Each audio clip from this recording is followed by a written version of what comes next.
தெருநாய்கள் விவகாரத்தில் வனவிலங்கு ஆர்வலர்களின் கோரிக்கையை உச்சநீதிமன்றம் நிராகரித்திருக்கிறது. அண்மை செய்தியாக பார்த்து வருகிறோம்.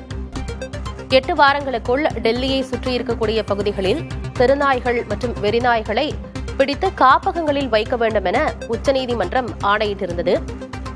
இந்நிலையில் அதற்கு எதிராக விலங்குகள் நல ஆர்வலர்கள் உச்சநீதிமன்றத்தின் தீர்ப்புக்கு எதிராக கருத்துக்களை பதிவிட்டு வந்தனர். மேலும் பாலிவுட் திரைப்பிரபலங்கள், அதேபோல மக்களவை காங்கிரஸ் கட்சியின் தலைவர் ராகுல் காந்தி, பிரியங்கா காந்தி உள்ளிட்டோரும் நீதிமன்ற உத்தரவிற்கு எதிராக தங்களுடைய கருத்துக்களை பதிவிட்டிருந்தனர். இந்நிலையில் இந்த விவகாரம் தொடர்பாக வனவிலங்கு ஆர்வலர்கள் வைத்த கோரிக்கையை உச்சநீதிமன்றம் நிராகரித்திருக்கிறது. விவரங்களோடு செய்தியாளர் ராஜு இணைந்திருக்கிறார். ராஜு, வனவிலங்கு ஆர்வலர்கள் என்ன கோரிக்கையை வச்சிருந்தாங்க இந்த விவகாரத்துல?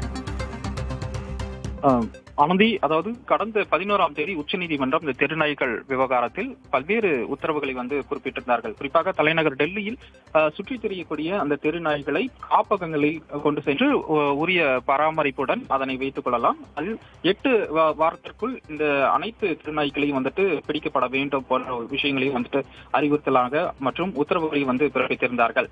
மேலும் கண்காணிப்பதற்காக பல்வேறு அந்த கண்காணிப்பு அமைப்புகளையும் ஊக்கப்படுத்தும் விதமாக அந்த செயல்பாட்டில் ஈடுபட வேண்டும் என உச்சநீதிமன்ற நீதிபதிகள் தெரிவித்திருந்த நிலையில் இதற்கு எதிராக பல்வேறு சமூக ஆர்வலர்கள், அதேபோல வனவிலங்கு ஆர்வலர்கள் சார்பாக அந்த கோரிக்கைகள் முன்வைக்கப்பட்டிருந்தது. அதன் அடிப்படையில் இன்றைய தினம் உச்சநீதிமன்றத்தில் தலைமை நீதிபதி அமர்வில் இந்த முறையீடானது முன்வைக்கப்பட்டிருக்கின்றது.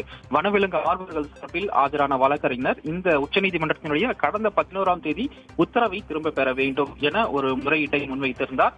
ஆனால் இதனை நிராகரித்த தலைமை நீதிபதி ஏற்கனவே இது சமூக சார்ந்த ஒரு பிரச்சனையாகவும் இருப்பதால் உச்சநீதிமன்றத்தால் முந்தைய தீர்ப்பு ஆனது வழங்கப்பட்டிருக்கிறது. அந்த தீர்ப்பில் கூட இதுபோன்ற பிடிக்கப்படும் தெருநாய்கள் கொல்லப்படாது என தெரிவிக்கப்பட்டிருக்கின்றது. அதனைத் தொடர்ந்து கடந்த 11ஆம் தேதியும் இந்த உத்தரவுகள் பிறப்பிக்கப்பட்டிருக்கின்றது. எனவே தற்போது இந்த உங்களுடைய அந்த கோரிக்கையை ஏற்க முடியாது, வேண்டுமென்றால் உங்களுடைய அந்த கோரிக்கைகளை நாங்கள் பரிசீலிக்கிறோம். அதே போல இந்த உத்தரவை வழங்கியது வேறொரு அமர்வு. எனவே இந்த கோரிக்கையை தற்போது தங்களால் பரிசீலிக்க மட்டுமே முடியும். எனவே உரிய நிவாரணம் தற்போதுக்கு வழங்க முடியாது. எனவே அந்த உத்தரவுக்கு இடைக்கால தடை விதிக்க முடியாது என தலைமை நீதிபதி இந்த தினம் அந்த முறையீட்டை நிராகரித்து அந்த உத்தரவை தெரிவித்திருக்கின்றார். கூடுதல் விவரங்களை வழங்கியமைக்கு நன்றி ராஜு.